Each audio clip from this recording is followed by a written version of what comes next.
নমস্কার বন্ধুরা, সবাই কেমন আছেন? আমি আমার একটা নতুন ব্লগ নিয়ে চলে এসেছি। আজকে আমি আপনাদেরকে রান্না করে দেবো পনির টিক্কা মশালা। খুব সোজা পদ্ধতিতে করব, ঘরের কিছু জিনিসপত্র যা আছে তাই দিয়ে করব।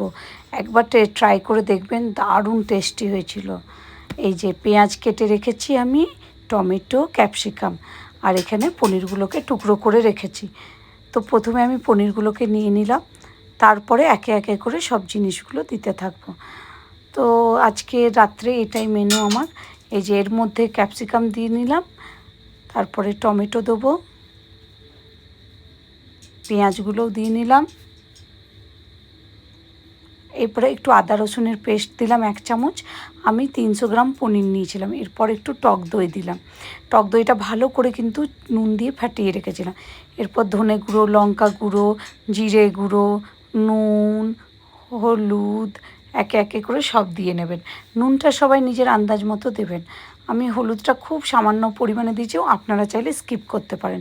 আর এই যে কাসুরি মেথি দিলাম, আর 2 চামচ সর্ষের তেল। তো এটা দিয়ে ভালো করে ম্যারিনেট করে রাখতে হবে। 1 থেকে 1.5 ঘন্টা রাখলে ভালো। আমি হাফ অ্যান আওয়ার রেখেছিলাম, কেন কি আমার রান্নাটা করতে একটু টাইম দেরি হয়েছিল। এই সব করতে আমি রান্নাঘরে ঢুকেইছিলাম আজকে একটু দেরিতে। এরপর আমি একটু গরম মশলা গুঁড়ো দিলাম ওপর থেকে, আর একটু গোলমরিচের গুঁড়ো। বাস ভালো করে মাখিয়ে আমি আধ ঘন্টা রেস্ট দিয়েছিলাম এটাকে।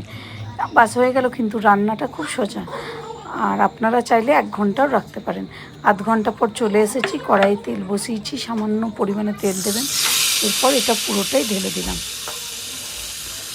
আর যাদের তেল খাওয়া বারণ আছে, কম খাওয়ার কিছু রেস্ট্রিকশন আছে, এটা বিনা তেলেও হয় রান্নাটা। যেহেতু আমি 2 চামচ তেল দিয়েছিলাম ওখানে, তাই এখানেও আপনারা তেলটাকে স্কিপ করতে পারেন। তো আমি এখানে 2 চামচের মতো একটুখানি দিয়েছিলাম। বাস এটাকে একটুখানি কষে নেবেন, একটু কড়া কড়া হয়ে যাবে। ক্যাপসিকাম পেঁয়াজটা বাস সেদ্ধ হয়ে গেল। উপর থেকে একটু চিনি দিয়ে দিলাম, আর এখানে পেঁয়াজ কুচানো দেবো, ধনে পাতা কুচি দিলাম, আর দেবো একটুখানি ফ্রেশ ক্রিম। বাস রান্না আমার কমপ্লিট। আর একটু বাটার দেবো লাস্টে। এই হয়ে গেল রান্না। মাঝখানে একটা কথা বলে রাখি, আপনারা কিন্তু ওই যে মশলাটা দিয়ে যখন কষবেন, তখন কিন্তু একটু ঢাকা চাপা দিয়ে রাখবেন। 10-15 মিনিট লাগবে রান্নাটা হতে। জাস্ট ক্যাপসিকাম পেঁয়াজগুলো সেদ্ধ হয়ে গেলেই হয়ে যাবে। তো দেখুন আমার রান্নাটা কেমন হয়েছে, একবার অবশ্যই ট্রাই করার অনুরোধ রইল। খুব সহজ পদ্ধতিতে খুব ভীষণ টেস্টি একটা রেসিপি। বাস এবার আমি খাবার পরিবেশন করছি, আর আপনাদের কাছে বিদায় নিচ্ছি। সবাই ভালো থাকবেন। ব্লগটা ভালো লাগলে, রেসিপিটা ভালো লাগলে অবশ্যই একটা লাইক, শেয়ার, কমেন্ট করবেন। টাটা, গুড নাইট, শুভরাত্রি সবাইকে।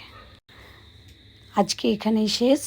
আপনারা সবাই ভালো থাকবেন, আর আপনাদের সঙ্গে আবার দেখা হবে আর একটা নতুন ব্লগে। টাটা।